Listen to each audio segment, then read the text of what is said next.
But sometimes I go out by myself and I look across the water. Before we get started, I want to tell you that I am a huge fan of yours. I know lots of people in this room, if not everybody, are huge fans of yours. Please give a warm, warm sense of applause to Mr. Clem Sunter.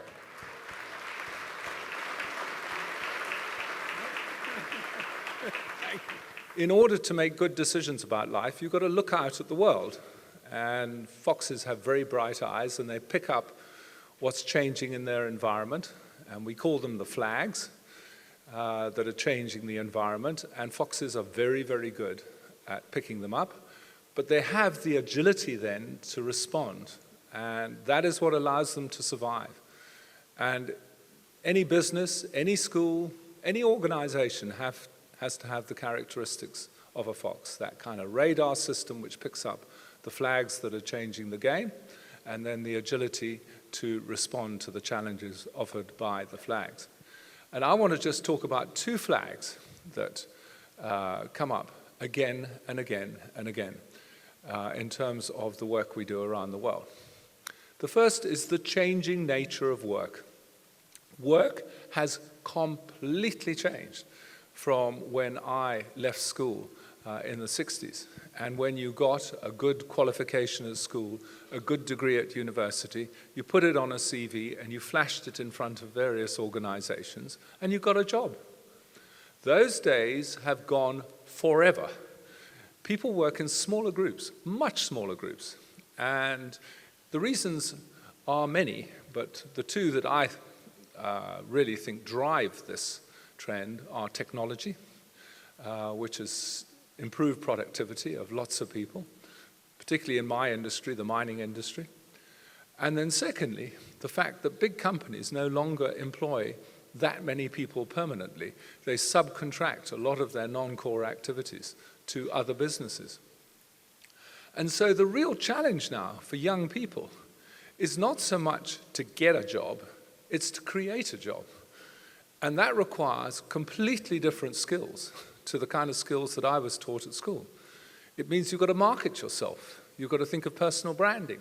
You've got to actually have run a real business in order to know what it's like to really promote yourself and find products which are of interest to the market around you.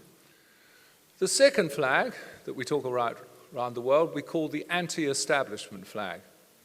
It's the fury that the middle class now have for the super rich. Middle class people have had a real problem, particularly after the financial crash in 2008, because salaries haven't really risen that much. And they're struggling. So people are really angry.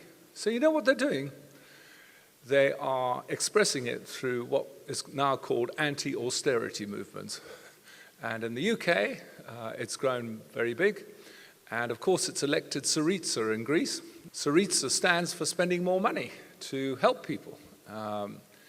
But my point is that's misguided, because what really helps people is exactly what Nick was saying and what all those other wonderful people who came up here were saying. It's all about education. Forget the money side, and you can give people welfare grants. The problem is it does nothing for their confidence just to dish out money. I always remember Steve Biko once saying, you know, it does nothing for your self-esteem to be given money. You've got to do it for yourself. And I think he was absolutely right with that comment that he made.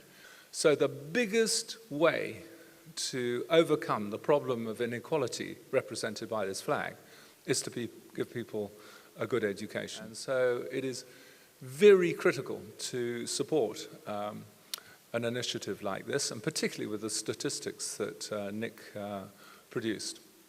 And I do like the idea of KPIs and bonuses. I mean, I'm amazed because I've never heard that before at a school, funnily enough, even at the private schools. They're not really interested in differentiating on performance. So I think that's fantastic. The next flag, which people talk about, is green. It's our pockets of excellence. And I mean, this is a pocket of excellence.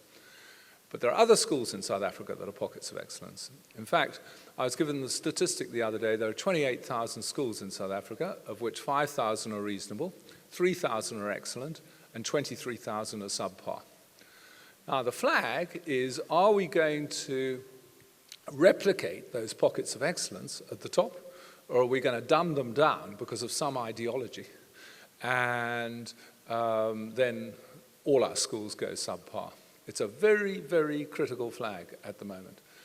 The last flag is the most important one of all and goes back to that changing world of work. It's the entrepreneurial spirit. When I go to London and do a session with a British company, I say to the executive team at the table, who made Great Britain great? And the invariable answer I get is Queen Victoria. And I say, no, she was a consequence.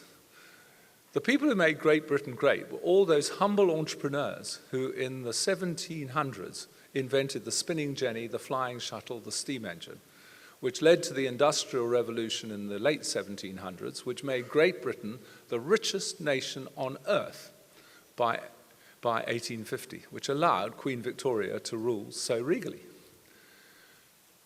America understands that. America knows that every generation in America has to produce millions of entrepreneurs for them to stay the #1 economic nation on earth.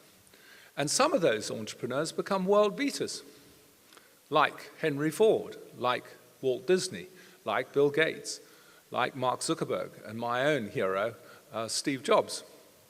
But one of the most ironic things now is they've just done a poll in America of the most creative, entrepreneurial American alive. This was for Forbes magazine, which is the leading business magazine in America. Who came out #1? A South African. Elon Musk, educated at Pretoria Boys High. #1 creative mind in America right now.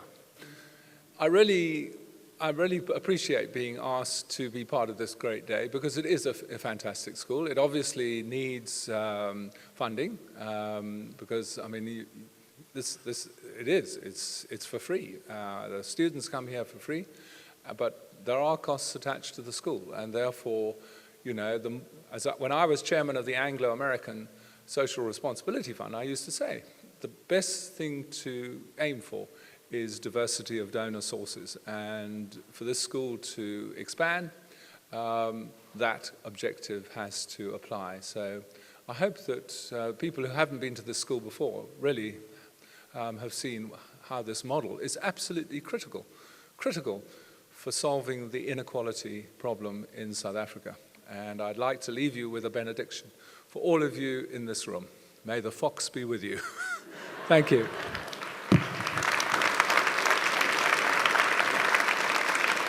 Consider yourself our mate. We don't want to have no fuss. For after some consideration we can state, consider yourself one of us. Woo! Thank you.